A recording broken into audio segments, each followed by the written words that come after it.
நோத்துச்சுவர்க்கம் புகுகின்னமம்பனாய் மாத்தமம் தராரோ வாசல் திருவாதார் நாட்டத்துளாய் முடிநாராயணன் நம்மாள் போத்தப்பறை தரம் புண்ணிய நாள் பண்டொரு நாள் கூத்தித் தென்வாழி விந்த கும்பகரணனும் தோத்தம் உனக்கே பெருந்தியல் தான் தந்தானோ ஆத்த அனந்தலுடையாய் அருங்களமே தேத்தமாய வந்து திரவேலொரும்பாவாய்.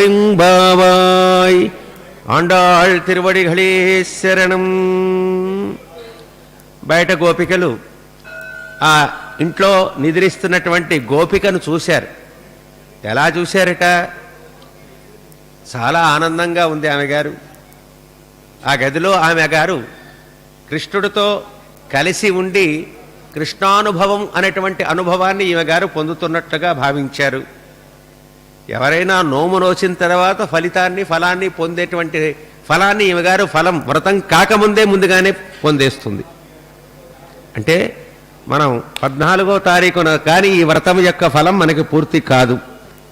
ఆ తర్వాత రిజల్ట్స్ అంతా కూడా వస్తాయి. ఈ నెల రోజుల నుంచి మనం చేసినటువంటి ఈ ఉదయము సాయంత్రము కార్యక్రమాల యొక్క వ్రతానుష్ఠాన క్రమం వలన మనందరికీ వచ్చే ఫలితం ఏమిటి అంటే స్వామివారు వచ్చి మనందరికీ మంగళాశాసనం చేసిన తర్వాత గోదమ్మ యొక్క అనుగ్రహం చేత ఆ తర్వాత నుంచి రిజల్ట్ అంతా కూడా ఒక్కొక్కటి మనం అనుభవిస్తూ ఉంటాం. మనం ఏమనుకున్నామో ఏం కావాలనుకున్నామో అవన్నీ కూడా ఆమె గారు నెరవేరుస్తూ ఉంటుంది. వచ్చేది ఇంకా బాగా ఉత్సాహంగా రావాలని కోరుకుంటూ ఉంటాం. అయితే వాళ్ళ గోపిక ఏమనుకుంటుంది అక్కడ?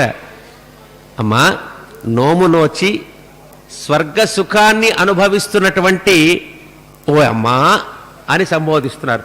నోత్తువర్గం విన్నమంబనాయ్. సహజంగా వ్రతమైన తర్వాత పొందవలసినటువంటి ఫలాన్ని ఈమె వ్రతకాలం మధ్యలోనే కృష్ణానుభవము అనేటువంటి అనుభవాన్ని పొందుతున్నావు కదా, ఎంత అదృష్టవంతురాలవమ్మ నీవు, నీకంటే కృష్ణ పరమాత్మ ఎంత ప్రేమ అని చెప్పి వీళ్ళు బాగా ఆనందంగా అడుగుతూ ఉన్నారు. సరే, మాత్తమంతారో వసల్ తిరువాదార్. ఓన్లేమ్మా, తలుపు తెరవకపోయినప్పటికీ కూడా కనీసం ఓ మాటైనా మాకు శ్రీ సూక్తునైనా మాకు అనుగ్రహించవచ్చును కదా. పోని తలుపులు దీవాక, ఎందుకని మీ కృష్ణ పరమాత్మ ఇంట్లో ఉన్నాడు కదా, ఆ విడంబనం భరించలేవు కాబట్టి ఓ మాటన్నా, ఎవర్రా వచ్చారా, అందరూ వచ్చారా అని ఒక మాట అనొచ్చు కదా, ఆ మాట అన్నా నువ్వు అనొచ్చును కదా అనలేదు. అంటుందన్నమాట, ఏమిటర్రా మీరు ఎలా మాట్లాడతారు, మాటైనా మాట్లాడలేదని అంటారు, కృష్ణుడు ఎక్కడ ఉన్నాడు, స్వర్గం ఏమిటి, ఇదంతా ఏమిటి అలా మాట్లాడుతున్నారు మీరంతా కూడా, అన్యదా భ్రాంతిగా మాట్లాడుతున్నారు ఏమిటి అని గోపిక ఆ రకంగా మాట్లాడిందిట. కాదమ్మా, నా తత్తులాయిముడి నారాయణన్, మాకు మా యొక్క నాసికలకు తులసీ పరిమళ భరితమైనటువంటి సువాసన కిరీటం కలిగినటువంటి నారాయణుడు నీ దగ్గరే ఉన్నాడు అనేటువంటి అంశం మాకు కనిపిస్తుంది. కిరీటాన్ని దాల్చి దానికి తులసి మాలిక అనేటువంటి మాలికను ధరించినటువంటి వాడు, ఆయన గారు ధరించినటువంటి తులసి పరంపరమైనటువంటి సువాసన మా అందరికీ కూడా బాగా చక్కగా అందుతుందమ్మా. ఎక్కడ నారాయణుడు ఉంటాడో అక్కడ తులసి పరిమళం బాగా ఉంటుంది. మరి నారాయణుడు ఉన్నాడు కదా నీ ఇంట అని అంటున్నాడు. ఎలాంటి వాడండి ఆ నారాయణుడు? నమ్మాళ్ పోత్తప్పరై తరం పుణ్యనాల్, మన చేత కీర్తింపబడి మనం వ్రతం చేయటానికి అవసరమైనటువంటి పరికరమైనటువంటి పరై అనేటువంటి పరికరాన్ని ఇవ్వదగినటువంటి పుణ్యాత్ముడు.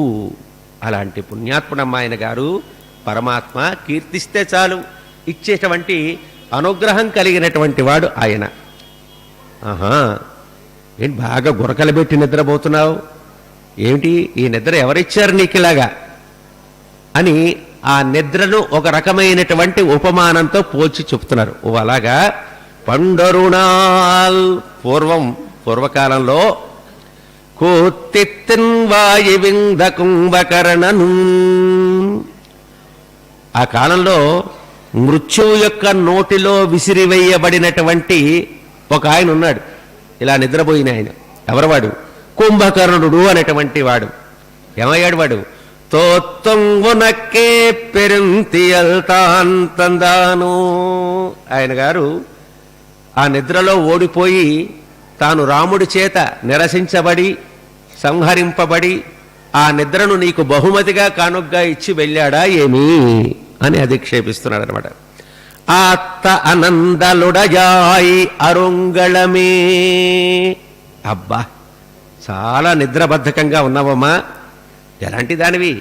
మా అందరికీ కూడా దుర్లభమైనటువంటి భూషణము లాంటి దానివి కదా, ఆభరణము లాంటి దానివి కదా నీవు అనేసరికి ఆమె, బా ఎందుకర్రా అన్ని మాటలంటారు నన్ను, ఎందుకట్లా మనస్సు కలిచేలాగా అలా మాట్లాడతారు, వస్తున్నాను ఉండండి, ఇదిగో ఇప్పుడే వచ్చేస్తున్నాను ఉండండి అని ఆమె గారు బయలుదేరిపోతుంటే, ఆగాగు ఒక్క నిమిషం, ఎలా రావాలి?